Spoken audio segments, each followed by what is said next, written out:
Reciban un cordial saludo. Mi nombre es Eduardo Yamil Garzón Muñoz. Pertenezco al grupo 16 del curso de Arquitectura de Computadores. Esta presentación corresponde a la evaluación final del curso. Esta presentación es con el propósito de explicar el concepto de máquina secuencial de programa almacenado de la arquitectura von Neumann. Además, se tratará el enfoque funcional y estructural de esta estructura, de este tipo de estructura en una computadora. También se dará un vistazo a la evolución que ha tenido el microprocesador hasta hoy, a los sistemas numéricos y sus conversiones, los tipos de registros de un procesador 8086 y por último, los progresos y avances de la tecnología de semiconductores en relación a los microprocesadores tipo SIX y RISC. Aquí tenemos nuestra tabla de contenido donde presentamos la temática que vamos a ver y que mencioné anteriormente. Arquitectura von Neumann. En los primeros computadores, un cambio de programa significaba reconstruirlo nuevamente, ya que la lógica era cableada. Peor aún, el nuevo programa tenía que ser diseñado por el mismo creador de la máquina y con ayuda de expertos. Sin embargo, con la aparición del concepto del programa almacenado, creado por el matemático John von Neumann en 1945, esto cambió para siempre. ¿En qué consiste la máquina secuencial de programa almacenado? Básicamente, esta máquina se puede explicar en tres conceptos, que son el de programa almacenado, el de máquina secuencial y el de su implementación. ¿En qué consiste el concepto de programa almacenado? El concepto de programa almacenado consiste en una secuencia de instrucciones simples que pueden realizar cualquier tipo de operación en la máquina, ¿sí? Y además ese programa o esa secuencia de instrucciones sean almacenadas en la misma memoria donde se cargan los datos. Recordemos, como lo dije anteriormente, los computadores, los primeros computadores tenían su programa, realizaba tareas específicas y si alguien quería que el sistema hiciera algo nuevo, pues tocaba recablear toda la parte de hardware, pues eso ingiriendo en gastos y en costos muy grandes cada vez que se requería cambiar la programación.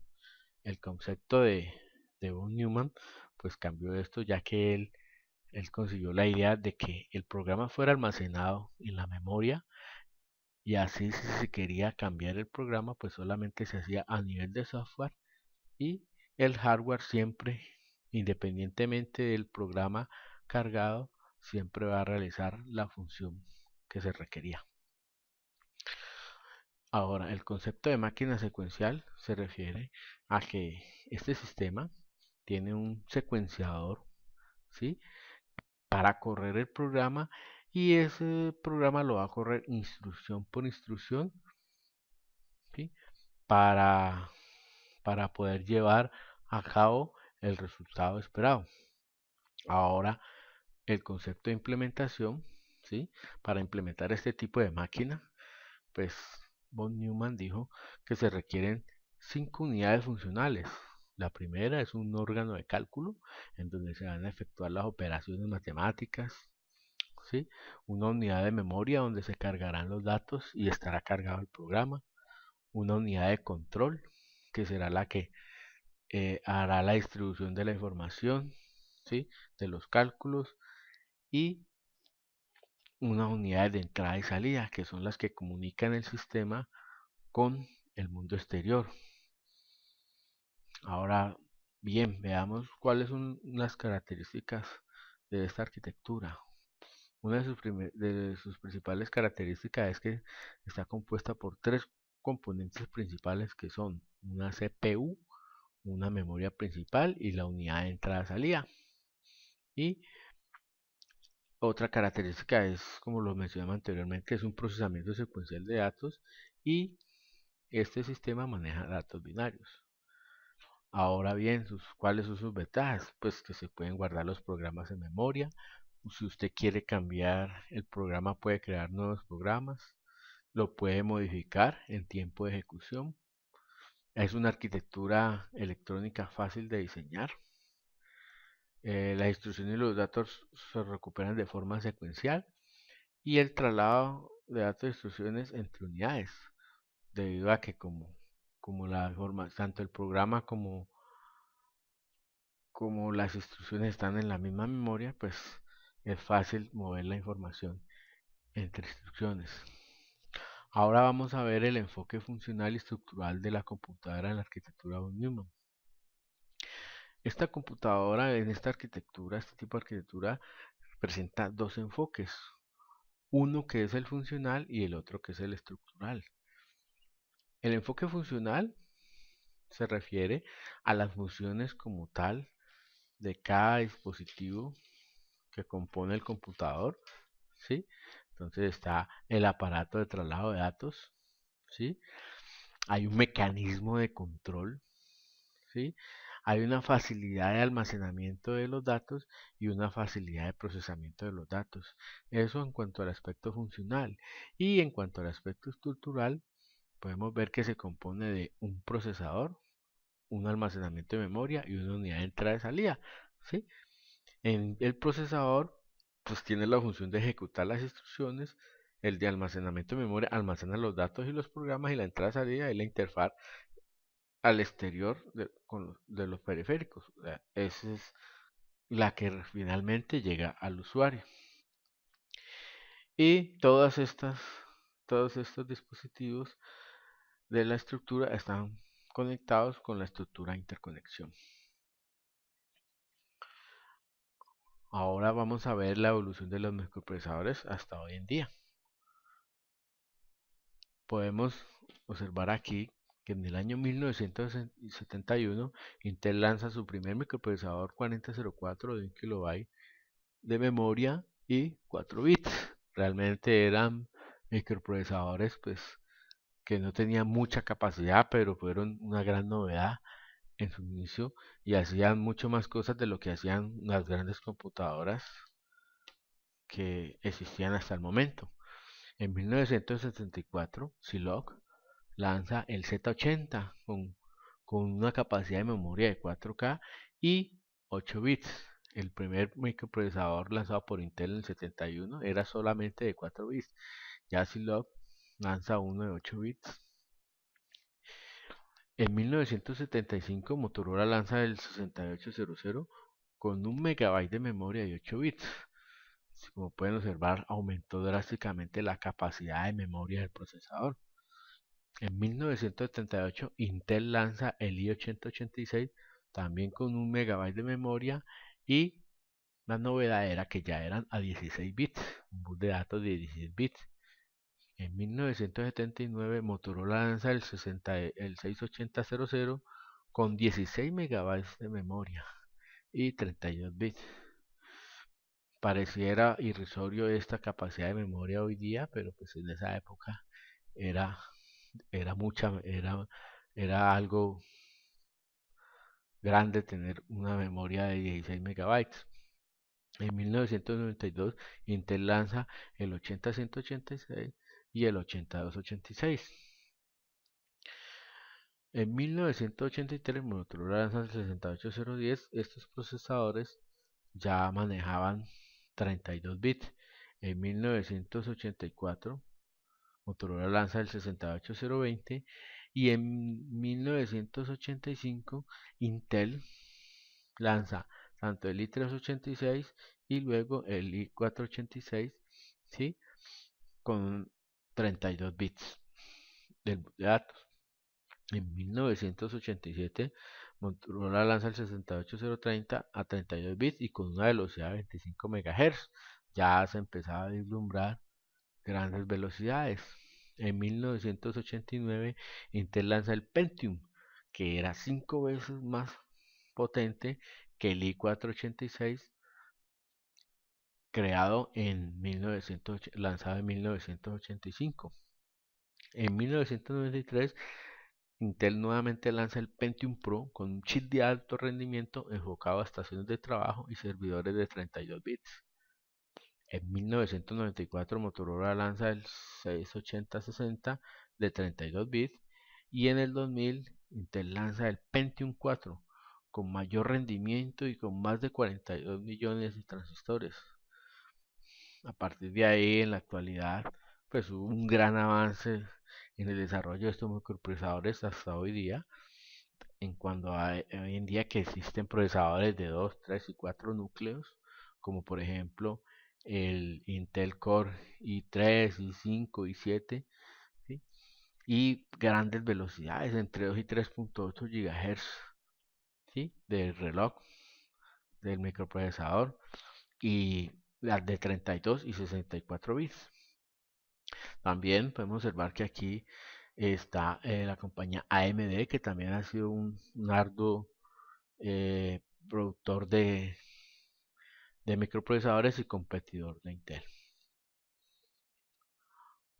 Pasamos ahora a explicar los sistemas numéricos. Básicamente tenemos estos tres sistemas numéricos, que es el sistema decimal, que es el que conocemos normalmente, que siempre hemos manejado. El sistema binario, que es el que utilizado básicamente la lógica binaria en los computadores, y el sistema hexagonal, que también es muy importante a nivel de programación de computadoras. Aquí podemos observar el sistema decimal, es un sistema de valor posicional, ¿sí? Un sistema de base 10 que se representa por los símbolos del 0 al 9, y cada símbolo pues tiene un peso de acuerdo a su posición, como podemos ver aquí 10 a la 0, 10 a la 1, 10 a la 2, ¿sí? Este es el peso posicional, ¿sí? La potencia de 10, ¿sí? Y si yo tengo un número, como podemos ver en el ejemplo, si yo tengo el número 825, pues de acuerdo a la posición que tienen es su valor. Entonces, la unidad es 10 a la 0, o sea, por 1. Las decenas sería 10 a la 2, 10 a la 1, perdón. Entonces sería 10 por 2. Y el último número, el 8, que sería 10 a la 2, que sería 100. Entonces sería 8 por 100. Entonces sería 800 más 20 más 5, sería 825. Ahora en el sistema binario se representan dos estados, 1 y 0, o on-off también, ¿sí? El sistema base 2, pues lógicamente es representado por el 0 y el 1. Y en este sistema cada símbolo es llamado bit y tiene también su peso de acuerdo a su posición, ¿sí? De acuerdo a la potencia de 2, como podemos observar, aquí tenemos por ejemplo este número binario, ¿sí?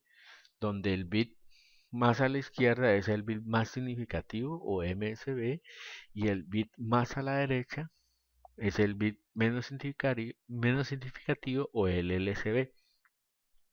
Aquí podemos ver un ejemplo del mismo número 825, está representado aquí, y el peso lo podemos ver acá, 2 a la 0, 2 a la 1, 2 a la 2, 2 a la 3, de acuerdo a la posición del número, 2 a la 0, 2 a la 1, 2 a la 3, y como podemos observar, tenemos todos estos resultados de acuerdo a la potencia, se multiplica por el número y la suma pues nos va a dar el número 825. Ahora tenemos el sistema hexadecimal. Esto es un sistema también de valor posicional, ¿sí? Y su base es 16. Está representado por los números del 0 al 9 y de la A hasta la F para completar el número 15. Este sistema simplifica la expresión binaria. Por ejemplo, tenemos lo mismo que en los otros sistemas, de acuerdo a su valor posicional, es el valor que tiene el número. Entonces, por ejemplo, tenemos aquí el número A36, que es igual a 2614 en base 10, y como podemos observar, también de acuerdo a su posición en la potencia 16, 16 a la 0, 16 a la 2 y 16 a la 2, pues encontramos el número. Vamos a hablar de sistemas numéricos, seguimos hablando de los sistemas numéricos y vamos a hablar del sistema binario. En el sistema binario se pueden realizar operaciones matemáticas que se hacen del mismo modo que el sistema decimal, ¿sí? Eh, hay los sistemas de suma, donde hay 4 combinaciones posibles, que son 0 más 0 es igual 0, 0 más 1 es igual 1, 1 más 0 igual 0 y 1 más 1 igual 0.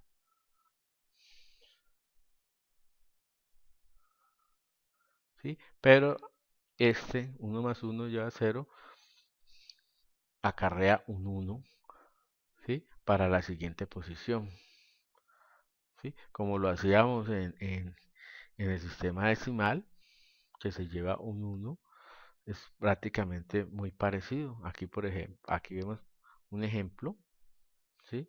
Donde estamos sumando dos números y podemos ver que 1 más 1 es 0.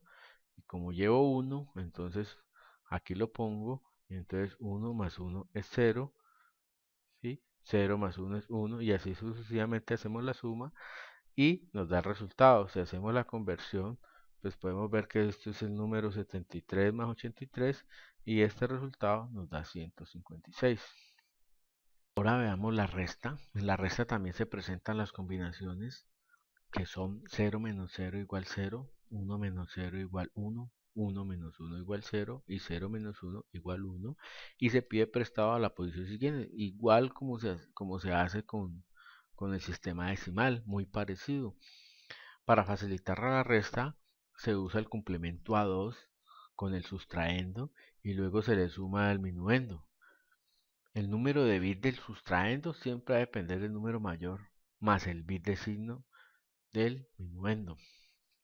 ¿Qué significa eso del complemento a 2? El complemento a 2 es como una especie de espejo del número. Por ejemplo, yo tengo el número 83 que está representado por este número binario y el complemento a 2 es el espejo, el negado de este número. Entonces, si este es 0, este es 1, si este es 0, este es 1, si este es 1, este es 0, si este es 0, este es 1, si este es 1, este es 0, si este es 0, este es 1, este es 0, este es 1, si este es 1, este es 0, si este es 1, este es 0.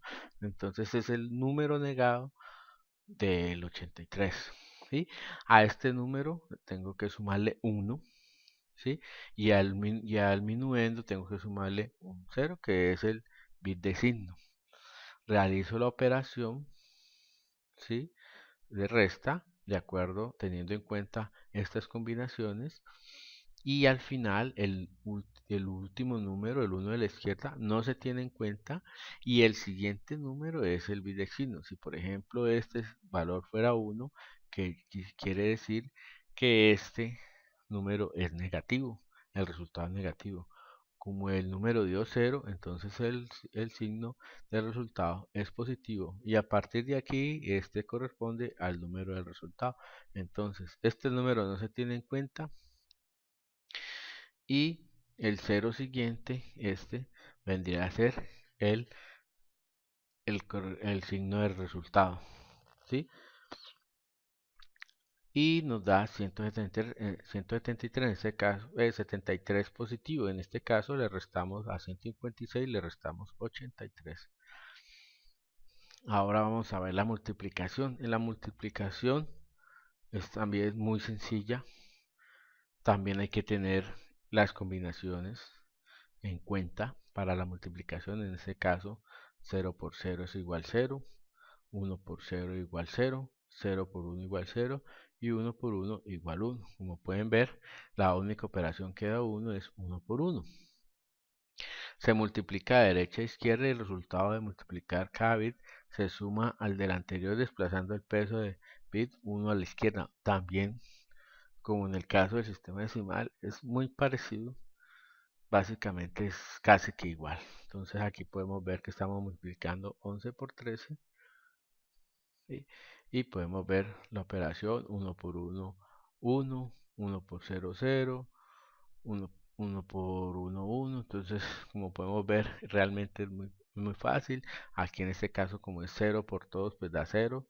Después vuelve 1, vuelve y queda el mismo número. 1 por 1, 1, 1 por 1, 1, 1 por 0, 0, 1. Y así sucesivamente. Y al final se suman. Y este vendría a ser el resultado de la operación, que correspondería a 143. Ahora vamos a ver la división. En este caso, también ayuda, se hace una resta del dividendo al divisor hasta que el dividendo sea menor que el divisor y el cociente son las veces que se hizo la resta. Para facilitar la operación, aquí también se utiliza el complemento a 2 para hacer las restas, que es el concepto que se habló anteriormente sobre la resta. Entonces, por ejemplo, aquí tenemos, vamos a dividir el número 18 entre 6. Tenemos que 18 es este número en binario y este es el 6 en este número. Y el complemento sería este. Aquí este realmente es 6 y aquí se le suma 1. Entonces, como podemos observar, se realizaron las restas hasta que este valor de acá sea menor que 18. En este caso, este resultado nos dio 12. Aquí volvimos y lo restamos. Le restamos el número, el complemento de 3 a 12. Y aquí nos dio el número 6. ¿Sí? Y como el, y como el resultado nos da 0, pues ahí termina la división. Como se realizaron 3 restas, entonces el residuo es 3, sería 1, 1, 1, que en decimal será igual a 3, y el residuo nos dio 0, entonces el resultado de esta división nos da 3. Ahora vamos a ver en el mismo sistema binario, vamos a ver las operaciones lógicas básicas. Estas operaciones asignan un valor cierto o falso a la combinación de condiciones cierto o falso de uno o más factores. Existen estas operaciones lógicas básicas que son la operación AND, la operación OR, la operación NOT y la operación XOR. ¿Sí? En la implementación de la compuerta AND, de la operación AND, ¿sí? Se aplica la multiplicación, ¿sí? Como podemos observar, aquí tenemos su tabla de verdad y tenemos su símbolo. ¿Sí? Tenemos la tabla de verdad donde se dice que cuando las dos entradas son 0, la salida es 0. Y solo hay un 1 cuando ambas entradas son 1. Cuando ambos son 1. ¿Sí? En la compuerta OR, que en este caso sería la suma, representa cuando ambas son 0, hay 0, o mejor dicho, solamente hay 0 cuando ambas son 0. En el resto de combinaciones siempre va a haber un 1 a la salida. Aquí tenemos nuestro símbolo y como podemos observar es A más B. Tenemos la compuerta NOT, que es la negación de la entrada, ¿sí? Entonces cuando la entrada es 0, la salida es 1 y cuando la entrada es 1, la salida es 0. Aquí observamos su símbolo, ¿sí? Y este circulito representa la negación. Y tenemos la compuerta XOR que da como resultado 1 cuando las dos entradas son distintas. Es decir, tienen que ser que sean diferentes, las dos entradas no pueden ser iguales para que haya uno. En el resto de condiciones siempre habrá 0 y aquí tenemos su símbolo. Vamos a ver ahora las conversiones de los sistemas numéricos.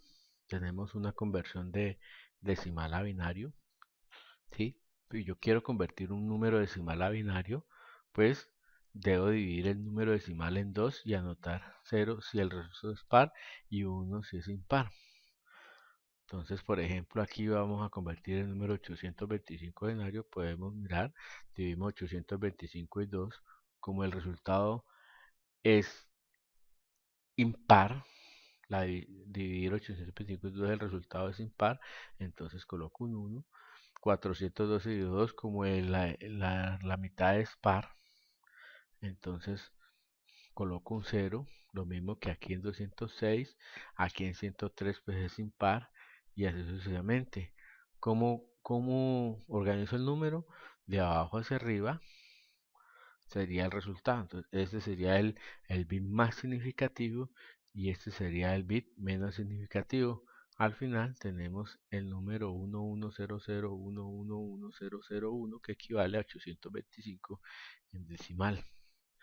Aquí podemos ver la conversión contraria, que es de binario a decimal, y aquí en este caso cada bit del número binario se multiplica por la potencia de 2 de acuerdo a su posición. Entonces, como tenemos este número, lo organizamos en sus potencias, en su posición de acuerdo a su potencia. Aquí podemos ver de 2 a la 0 a 2 a la 9, que es el número completo, ¿sí? Y lo que hacemos es que multiplicamos el número por la potencia de 2. En este caso 2 a la 0 es 1, entonces 1 por 1. 2 a la 1 es 2, multiplicamos por 0. 2 a la 2, perdón, 2 a la 1, después 2 a la 2, 2 a la 3, 2 a la 4 que es 16, 2 a la 5 32, 2 a la 6 64 y así sucesivamente. Multiplicamos el número binario por cada potencia y al final sumamos cada valor y nos da el resultado en número decimal. Ahora vamos a ver a la conversión del sistema decimal al hexadecimal. En este caso se divide, en el caso de conversión de decimal a hexadecimal, se divide el número por 16 y se anotan los residuos. Por ejemplo, vamos a seguir trabajando con el número 825.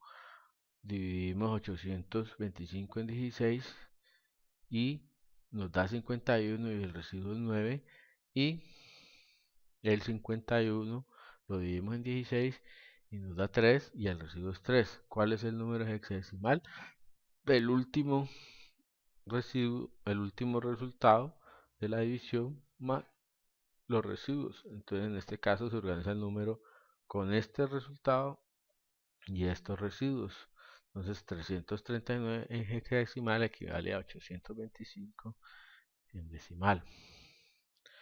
¿Sí? Entonces aquí el resultado se lee con el último cociente y los residuos de abajo hacia arriba.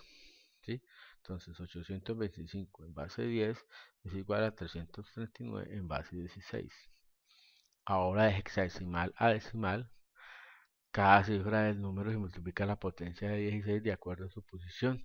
Esto es muy sencillo, es muy parecido a la conversión de binario a decimal.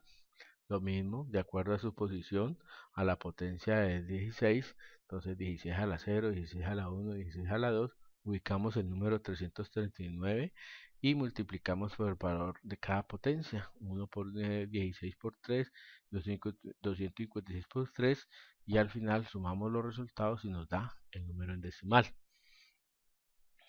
Ahora, de hexadecimal a binario es mucho más fácil. ¿Sí? Es mucho más simple, ya que solamente es dividir el número cada 4 bits, ¿sí? Entonces, el número, lo que se hace es que se coge el número hexadecimal y cada número se representa por su número binario. Por ejemplo, en este caso, el 3 se representa por su número binario que corresponde al 0011. El otro y el 9 se representa por 1001 y se organizan de acuerdo a su peso. En este caso el primer número es el 3 y el último es el 9, entonces se organizan en grupos de 4 bits como están aquí, y ese sería el número binario. Ahora, de binario a hexadecimal se divide el número binario en grupos de 4 bits teniendo en cuenta su peso. Entonces, lo mismo, cogemos los 4 bits de acuerdo al peso. Este sería el primer número, este sería el segundo y este sería el tercero. Entonces el primer número equivale a el 9, perdón, en este caso sería el 3, este también sería el 3 y este sería el 9. Entonces el número sería 339. Este número corresponde a estos primeros 4 bits, este a estos otros 4 bits y este a este último bit. Ahora vamos a hablar del microprocesador 8066 y sus registros. Este procesador, creado por Intel, fue uno de los primeros microprocesadores de 16 bits y también fue uno de los primeros miembros de la arquitectura x86. Los registros que contiene este procesador son los registros de índice, registros de propósito general, los registros de segmento, registros apuntadores, registros de banderas y registros de apuntador de instrucciones. Veamos los registros de índice que son disponibles para el direccionamiento de indexado de operaciones de cadena de caracteres. ¿Sí? Estos registros son el registro fuente y el registro destino. ¿Sí? En el registro fuente está asociado con el segmento de datos, ¿sí? Y es requerido por algunas operaciones con cadenas de caracteres. El registro destino también está asociado con el segmento de datos y es requerido por algunas operaciones con cadena de caracteres. Están los registros de propósito general, pues estos registros básicamente se utilizan para hacer operaciones matemáticas como la multiplicación y división, las operaciones de entrada-salida. ¿Sí? Estos registros de propósito general son el registro AX, BX, CX, DX y cada registro está dividido en en, en dos partes, en 2 bytes, ¿sí? Cada uno pues lógicamente de 8 bits, ¿sí? Entonces está la parte alta y la parte baja. La parte alta va desde del bit 8 al 15 y la parte baja va del 0 al 7. Estos registros terminan siendo el registro AH y el AL, el BH y el BL, el CH y el CL, el DH y el DL, que serían estos registros. Y en este caso el registro AX sería el registro acumulador, el BH sería registro X sería el registro base, el C sería el registro contador y el D es el registro de datos. En el registro acumulador es donde se realizan operaciones de multiplicación y división. Este registro trabaja en conjunto con el registro de X, ¿sí? Y aquí también se reutilizan operaciones de entrada-salida. El registro base es único registro para el direccionamiento indexado. El registro contador es para el contador de los bucles y el valor para el corrimiento de los bits. Este registro pues es muy importante cuando se van a realizar los bucles, ya que es el que cuenta el número de interacciones, en donde se va a estar comparando continuamente este registro para contar el número de interacciones de los bucles. Tenemos el registro de datos que indica el número de puertos de entrada-salida y almacena los datos de las multiplicaciones y divisiones. Tenemos el registro apuntador de instrucciones, que en este caso es el registro Instruction Pointer, que es de 16 bits y contiene el desplazamiento de la dirección de la siguiente instrucción que se ejecuta. ¿Sí? O sea, él sabe a dónde tiene que saltar el programa, a qué instrucción tiene que saltar después de que termina una línea. Tenemos ahora el registro de segmento, ¿sí? Donde se definen las áreas de 64 kilobytes dentro del espacio de direcciones de 1 megabyte del 8086. Recordemos que este procesador es solamente 1 megabyte, ¿sí? Y tiene 64 kilobytes de memoria para el programa de datos. Aquí podemos observar el registro CS. Dice, el 2 almacena la dirección inicial del segmento de código de un programa en el código CS de segmento de código. Este sería el registro de segmento de datos. La dirección inicial de un segmento de datos de programa es almacenada en este registro.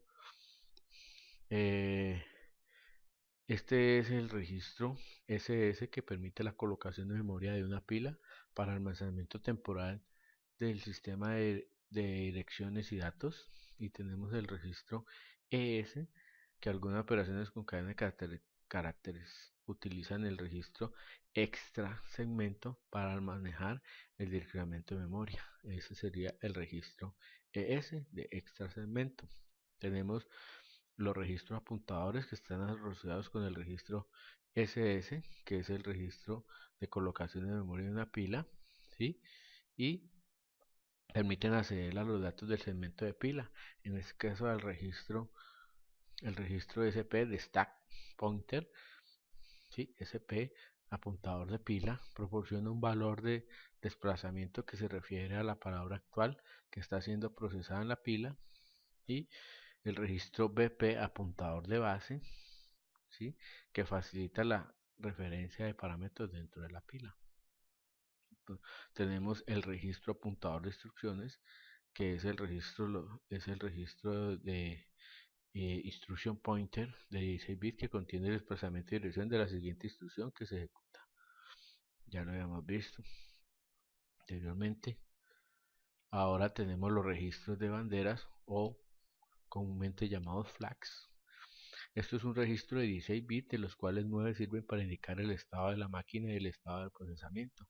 Estos bits son muy importantes porque con esto se pueden realizar muchos cálculos, se puede manejar los resultados de los cálculos, y también podemos tener indicaciones como por ejemplo el sobreflujo, ¿sí?, de una operación matemática, o el desbordamiento, ¿sí?, de algún contador o operación. Tenemos la bandera de dirección, que controla la selección del decremento e incremento de los registros SI y DI, de source y destino. Es controlada con las instrucciones STD y CLD. Tenemos las interrupciones, ¿sí? Cuando hay programada una interrupción, pues él lee este registro y dice, si está en 1, él lee y mira que está habilitada la interrupción. Si está en 0 es porque no se está usando ninguna instrucción, ¿sí? Este registro pues controla el disparo de las interrupciones. Se controla con las instrucciones STI y CLI. Tenemos el TF, que es la bandera de trampa, que permite la operación del procesador en modo de depuración, o sea, paso a paso. Tenemos el registro de signo, cuando por ejemplo tenemos una operación matemática y el número, por ejemplo, el resultado nos da negativo. Con este bit, con esta bandera, nos podemos dar cuenta que signo tiene el resultado, contiene el signo del resultado de una operación matemática. Si es 0 es positivo, si es 1 es negativo. Tenemos el registro ZF, ¿sí?, que indica el 0, ¿sí?, que indica si una operación es 0, por ejemplo, ¿sí? Ejemplo, en las operaciones de comparación, dice si es 0 es diferente de 0, y si es 1 es igual a 0. La bandera AF, que es de acarreo auxiliar, que contiene el acarreo del bit 3, se prueba con las instrucciones de AA y de AS. Si es 1 tiene acarreo, y si es negativo, tiene un acarreo y es negativo el bit 3. Tenemos el bit de paridad, el PF, que indica si el número de bits 1 del byte menos significativo de una pared es par, o sea que si es 0 es par y si es 1 es impar. Y tenemos el bit de acarreo, que contiene el acarreo del bit de orden mayor después de una operación aritmética, y almacena el último bit de una operación de desplazamiento. Todos estos bits, todas estas banderas, pues son continuamente utilizadas en las operaciones matemáticas, son de una gran utilidad para el programador. Ahora vamos a tratar las tecnologías SIG y RISC y los procesos de progreso y avances de este tipo de tecnologías en relación con los microprocesadores del tipo SIG y RISC. ¿Qué es SIG? SIG es el acrónimo de Complex Instruction Set Computer, en castellano conjunto complejo de instrucciones de computadora. Esta arquitectura se basa en el uso de instrucciones que pueden realizar tareas complejas. Y el RISC es el acrónimo de Reduced Instruction Set Computing, lo que en castellano viene a ser como un conjunto reducido de instrucciones de computadora. Se entiende por procesador RISC aquel que tiene un conjunto de instrucciones con unas características determinadas. Hay que aclarar que el hecho de que diga que son conjuntos reducidos de instrucciones no quiere decir que solamente se pueda colocar un mínimo de instrucciones. Es solamente que el concepto de RISC quiere decir que no necesita hacer instrucciones, una gran cantidad de instrucciones para ejecutar un programa. Vamos a ver los avances de una tecnología con respecto a la otra. Por ejemplo, la tecnología SIX tiene un repertorio de instrucciones muy amplio, muy complejo y muy potentes, mientras que el repertorio de instrucciones lo más reducido posible con un alto porcentaje de que se completen en un ciclo de reloj. En la tecnología SIG el procesamiento es mucho más rápido que el de un RISC, ¿sí? Y un procesador RISC necesita un tiempo de procesamiento de 2 a 4 veces mayor. El diseño ocupa mucho espacio, ¿sí? Ya que son instrucciones, un set de instrucciones muy complejas y su estructura de hardware es tan simple que se puede realizar en una fracción de superficie ocupada por un circuito de procesador SIG, ¿sí? Entonces ya vemos una gran diferencia entre esas dos tecnologías.